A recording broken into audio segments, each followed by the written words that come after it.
یہ اس کو پھر تنگ اور پریشان کرتی ہے، اس کو ڈراتی ہے تاکہ یہ کسی طریقے سے دھیان کی ویوستھا سے، اس کی دھیان کی جو پوجا ارپنا ہے وہ بھنگ ہو جائے۔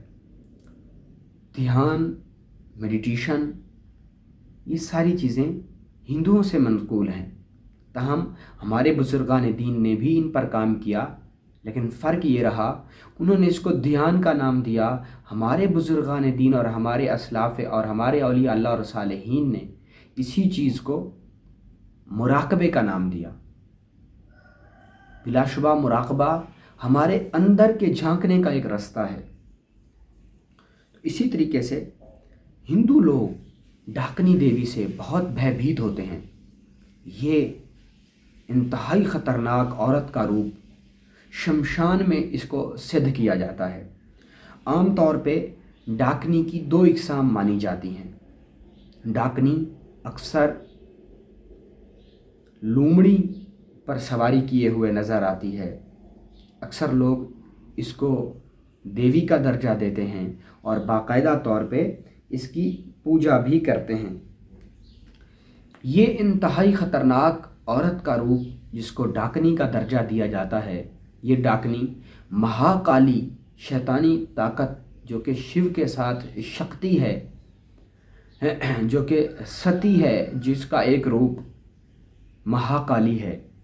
مہاکالی ہندو مذہب کے اندر ایک بہت ہی بھیانک روپ ہے، جس کی جیبھ یعنی زبان باہر نکلی ہوئی ہوتی ہے اور اس سے خون بہہ رہا ہوتا ہے، اور آنکھوں کے اندر کرودھ اور غصہ اتنا ہوتا ہے کہ آنکھوں کے اندر سرخی دکھائی دیتی ہے۔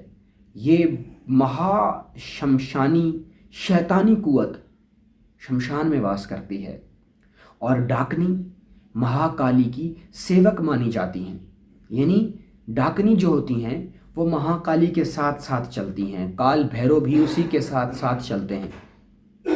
مختلف یکشنیاں، یونیاں، مختلف شیطانی آتمائیں، مونجے، کلوے، یہ سارے کے سارے مہاکالی جب جاگتی ہے اور شمشان میں چلتی ہے تو یہ اس کے آگے آگے دوڑتے ہیں۔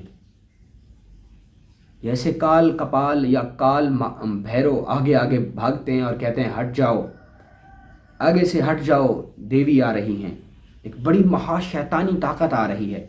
تو شیطانی لوگ، کالی دنیا کے لوگ، اسلام کے دائرے سے خارج لوگ، تانترک لوگ، ہندو مذہب کے لوگ اس کی سدھی اور سادھنا کرتے ہیں۔ میں کسی کو غلط نہیں کہہ رہا، وہ بھی ہمارے انسانی بھائی ہیں، میں ان کے عملیات کو ڈسکس کر رہا ہوں۔ راہ حق پر چلنے والے لوگوں کا ہمیشہ باطل سے آمنا سامنا ہوتا رہتا ہے، تو ہم باطل سے تبھی لڑ سکتے ہیں، ان شیطانی قوتوں سے خود کو تبھی محفوظ کر سکتے ہیں جب تک ہمیں ان کا بیسک نالج نہ ہو۔ اگر ہمیں ان کا بیسک نالج ہوگا تو تبھی ہم انہی سے محفوظ ہو سکتے ہیں۔ ڈاکنی دیوی یا ڈاکنی کی شیطانی قوت،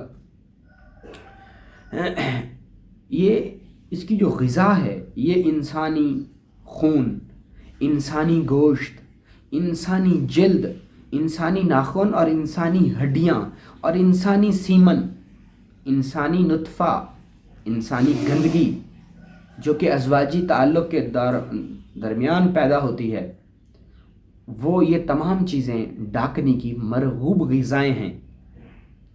اس کو یہ کھا کر خوش ہوتی ہے اور اس کا کرودھ شانت ہوتا ہے۔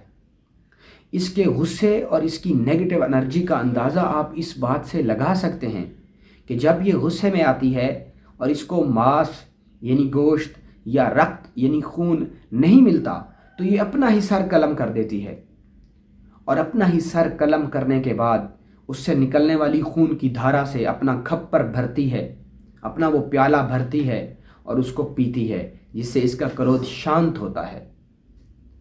آپ اس کی نیگیٹو انرجی کا اندازہ اس بات سے لگا لیں کہ یہ کس قدر خطرناک انرجی ہے۔ ہندو مذہب کے مطابق انسانی جسم کے اندر 7 اندریاں ہوتی ہیں، 7 چکر ہوتے ہیں، اور ہر چکر کی ایک دیوی ہوتی ہے۔ جیسے مولادھار چکر ہے، یہ ابتدائی چکر ہے، اس کی جو دیوی ہے وہ ڈاکنی، یکشنی، ساکنی، لاکنی، ہاکنی، یہ تمام ساکنی، لاکنی، ہاکنی، ڈاکنی، یکشنی، یہ تمام کی تمام ان چکروں کی دیویاں ہیں۔ جب انسان اپنے ان چکروں کو، ہندو مذہب کے لوگ گہرے دھیان کے سمندر میں غوطہ خوری کرتے ہیں، تو اس دوران ان کی ان شیطانی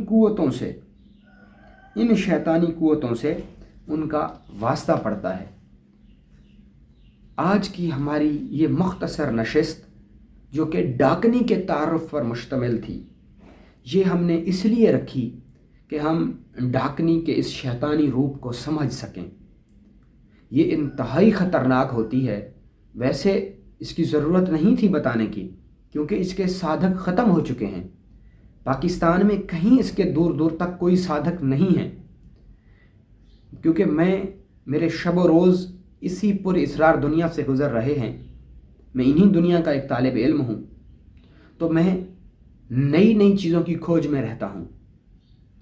تو یہ اس کے ہمالیہ میں، انڈیا کے اندر ہمالیہ میں کہیں دور دور ہزاروں میں اگر آپ دیکھیں گے تو کوئی ایک سادھک شاید کہ آپ کو مل جائے۔